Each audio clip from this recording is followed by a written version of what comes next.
Olá, meus caros. Eu quero conversar com vocês um pouquinho a respeito da participação nos lucros e resultados dos trabalhadores das empresas em geral. Esse assunto é um assunto antigo e a gente até já gravou um vídeo há algum tempo falando dessa questão. Estou querendo voltar no assunto porque essa lei que criou a PLR está para completar 10 anos de existência. Então, está chegando o aniversário, eu achei que era o caso da gente conversar mais um pouquinho e reforçar um pouquinho aqueles nossos entendimentos a respeito dessa questão. Bom, primeiro é o seguinte, o PLR ele é entendido como obrigatório. Eu digo que ele é entendido como obrigatório porque não existe nenhuma ação específica do Ministério do Trabalho no sentido de autuar as empresas que não pagam o PLR, mas existem algumas pressões, especialmente dos sindicatos dos trabalhadores, junto a essas empresas para que elas paguem o PLR.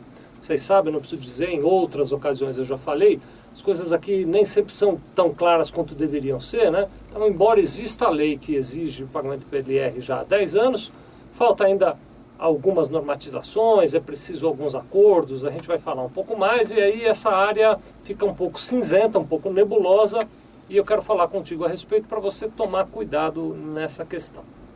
Bom, em linhas gerais, o PLR é um programa que tem por objetivo permitir que as empresas paguem a seus trabalhadores uma premiação que esteja ligada aos lucros e resultados que esses trabalhadores ajudaram a obter naquelas empresas onde eles trabalham.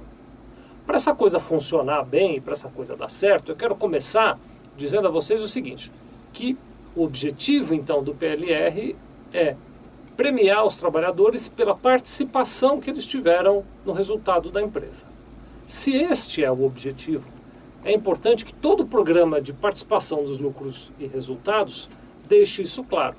Então, primeiro, o PLR não é uma coisa que se faz assim do nada. Não é, então eu vou dar um salário mínimo para cada trabalhador da minha empresa como PLR. Não é assim que a legislação prevê. Você precisa estipular uma relação entre a participação desses trabalhadores e o resultado que a tua empresa conseguiu gerar com a ajuda deles. Então, o PLR, primeira coisa, ele, para ser considerado como um programa firme, vamos dizer assim, é importante que ele tenha algum tipo de vinculação, ou à assiduidade do trabalhador, ao desempenho do trabalhador no exercício da sua função, à produtividade na medida em que possa ser medida, e outros critérios que sejam claros e explicitados no acordo de participação dos lucros e resultados. Outra questão importante também, que este acordo de participação nos lucros e resultados seja homologado no sindicato de classe da sua categoria. Aí a porca torce um pouquinho o rabo, viu, gente? Porque os sindicatos, eles nem sempre atuam na intermediação desse tipo de acordo como uma entidade construtiva. Muitas vezes eles atuam como uma entidade que dificulta o andamento do PLR. Então, importante, se você for fazer um PLR, eu sempre vou te recomendar, procura o seu advogado, conversa um pouco com ele, na medida do possível, peça que ele intermedie essa negociação entre a tua empresa e o sindicato para fazer a homologação do PLR. Outra questão importante que está ligada ao PLR é a periodicidade do pagamento. Deixa eu fazer um parênteses aqui, você vai entender por que eu estou grifando essa questão. Olha só. Quando você paga salário para o seu trabalhador, você vai pagar salário para aquele trabalhador e vai recolher encargos sobre esse salário. Então, sobre o salário, por exemplo, tem INSS, tem fundo de garantia, férias, 13º, enfim, tem uma série de encargos que nós todos conhecemos muito bem. Quando você paga participação nos lucros e resultados, esses encargos não existem. Então, se você paga ao trabalhador um determinado valor de PLR, você não deposita fundo de garantia sobre esse valor, a empresa não recolhe INSS sobre esse valor e nem tampouco o trabalhador recolhe INSS sobre esse valor. Então, de uma maneira geral, o PLR ele é mais barato sob o aspecto de incidências e encargos.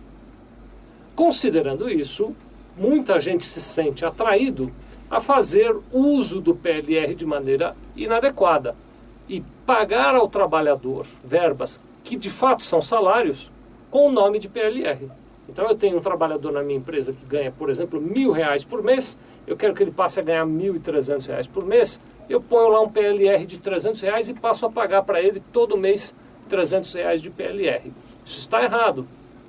E o INSS, especialmente, tem autuado empresas, multado empresas que fazem isso, cobrando a participação do INSS naquele valor dos R$300 que enganosamente estava ali como PLR. Então, para o seu PLR funcionar, é preciso que você respeite a periodicidade, que a lei permite é que ele seja pago no máximo 2 vezes por ano. Então, cada trabalhador só pode receber 2 pagamentos por ano, não pode todo mês, e tem que haver um intervalo de 6 meses entre um pagamento e outro. Então, você não pode nem fazer 2 pagamentos em 2 meses seguintes. Você tem que pagar um agora e esperar 6 meses para pagar uma próxima parcela. Ou, é claro, se quiser, pode pagar uma única parcela anualmente também. Então, resumindo, para você não ter risco com PLR, primeiro, não transforme salário em PLR. Segundo, vincule o pagamento do PLR a metas que o teu profissional aí na sua empresa terá que cumprir para ter o direito àquele PLR. E não efetue pagamentos em periodicidade menor do que semestral, tá bom? Se você observar essas regras, você não vai ter riscos. Muito obrigado.